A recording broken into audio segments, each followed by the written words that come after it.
Hello friends, welcome back to the channel, Junior with a classic VW Bug. So today I am going to use this little tiny wire brush and go over some of the areas where I apply some of that rusty silver and it has some dusty remnant powder over it. So I'm gonna go ahead and do that, wire brush it with this here, and if time permits, I may apply some POR15.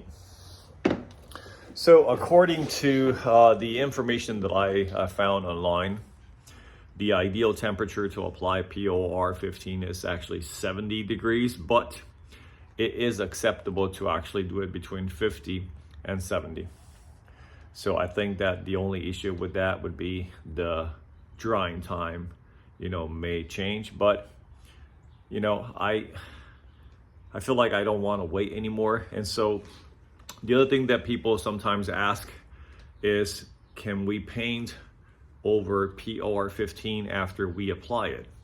Because it actually has sort of like a glossy look to it. Yes, you can. All you have to do is just grab yourself a 320 grit sandpaper and lightly scuff it, and then you can apply any coating over it. I have done it before and it works out for me. So I'm gonna go ahead and, if time permits today, I'll go ahead and wire brush again some of those surfaces that I have, some of that sulfate remnant from the rusty silver, and then I'll proceed to apply this here. So let me go ahead and show you what it looks like now, and you'll see the before and the after. Okay, so this is the wheel well here. There is some metal work to be done in here, like right there and here, but I'm not gonna tackle that right now. And here, what I'm actually trying to focus on right now is to make this bus a runner, and I'm tackling the brake system. But while we are down here, right, and since we dropped down the front beam, so we have a really nice access to this area right here that I have a wire brush, as good as I can, because I'm telling you, this is time consuming. And I love the fact that I am doing it, but it gets to the point where you get exhausted, because it's like a slow process. You don't see the end result immediately. It's time consuming. So what I was talking about is about this white remnant. I believe, according to the information from the rusty desilver can, this is just remnants of the sulfate after the reaction after the reaction and the exposure to the chemical with the surface rust. So I'm gonna go ahead and wire brush all of these white areas here, and I'm gonna use a very tiny wire brush to apply some of the POR15 in some of the edges, just sort of like doing all of the edge first, and then I'll come back and apply a good coat of paint. They recommend that you do 2 coats, one very light coat, and then apply a second one.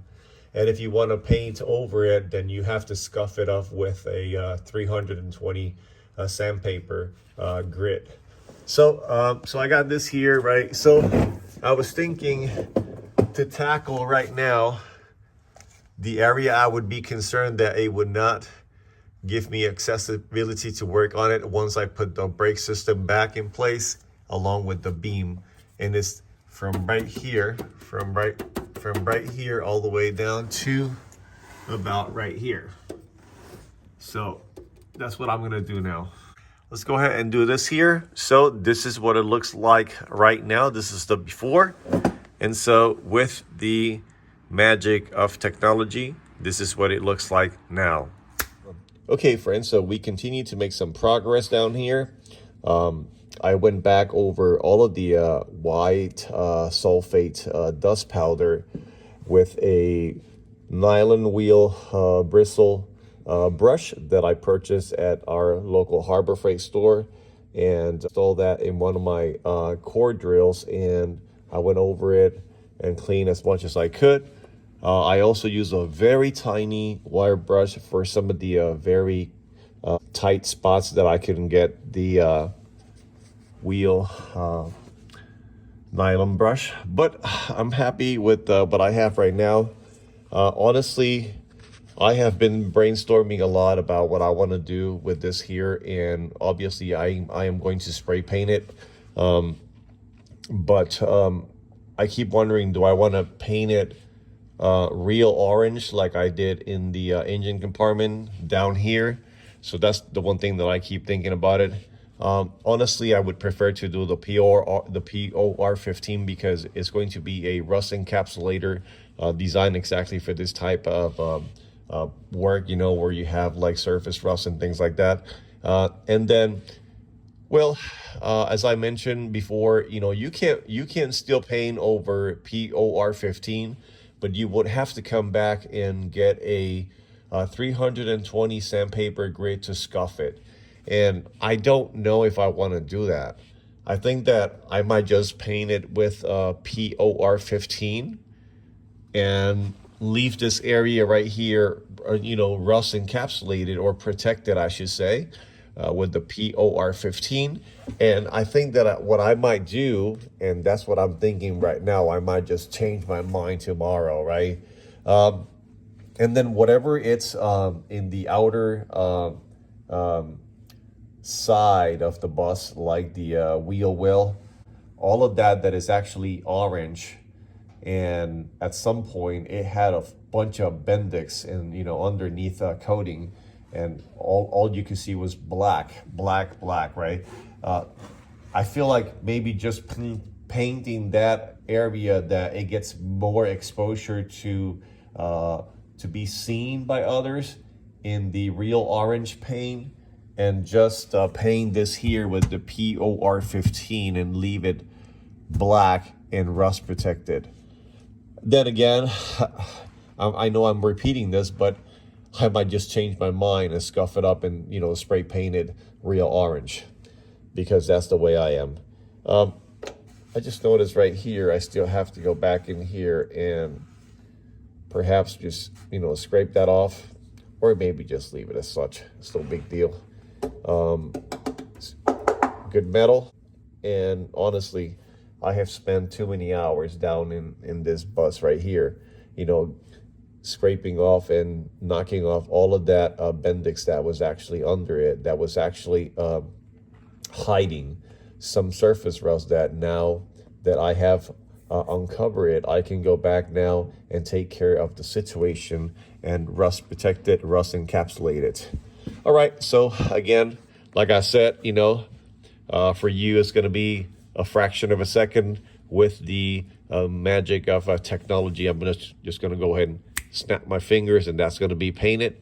And so that's what we're going to do.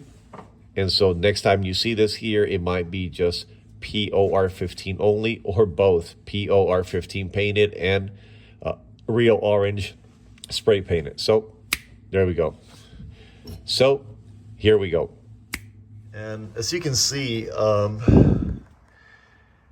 it may require another second film. It's already dry to the touch. I mean, this is amazing. It almost feels like ceramic when you touch over it. It's like a really smooth surface. Since I already have one film, I could just scuff it off, you know, a little bit, and then now use some edging primer now on top of this, now that I have already applied this coat of paint. I kind of like it the way it looks. So just so you can have an idea and compare, you know, the way it looks now to what it was looking like before. So that's what the actual floor looked before under here.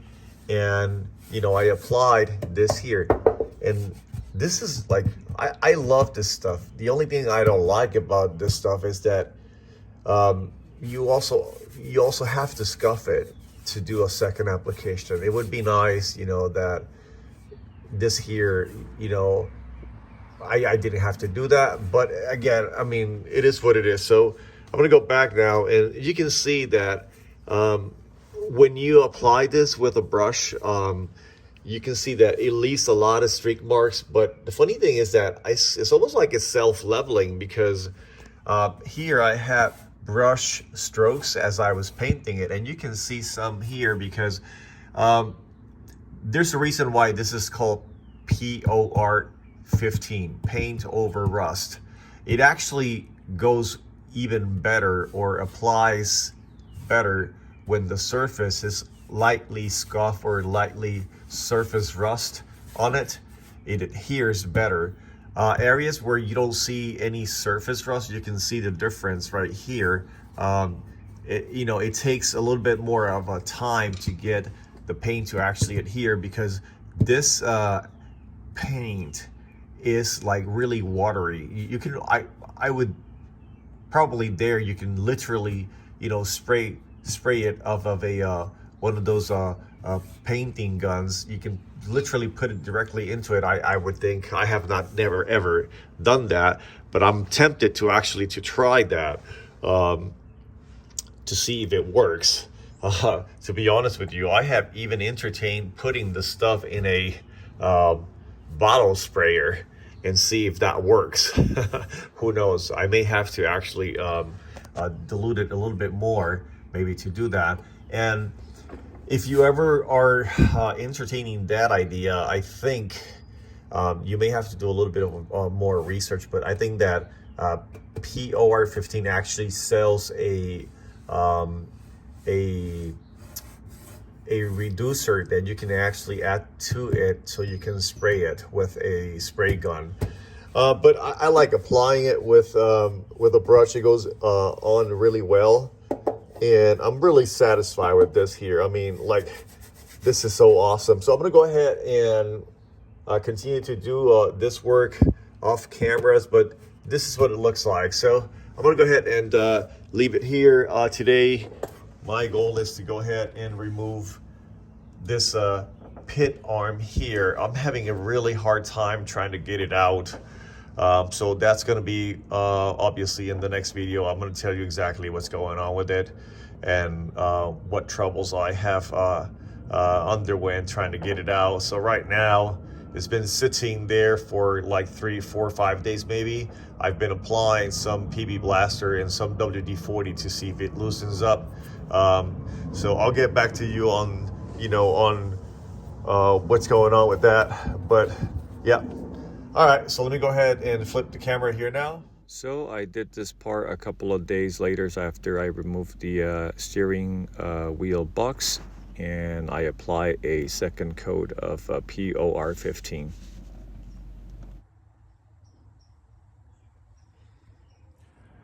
Okay, friends, so that's pretty much it for this video. If you made it all the way to the end of the video, thank you for that. I appreciate you a lot. Please don't forget to like, share, subscribe. Give me a big thumbs up, and keep supporting my channel. I really appreciate it. Until then, this is Junior with Classic VW Bucks. Junior out.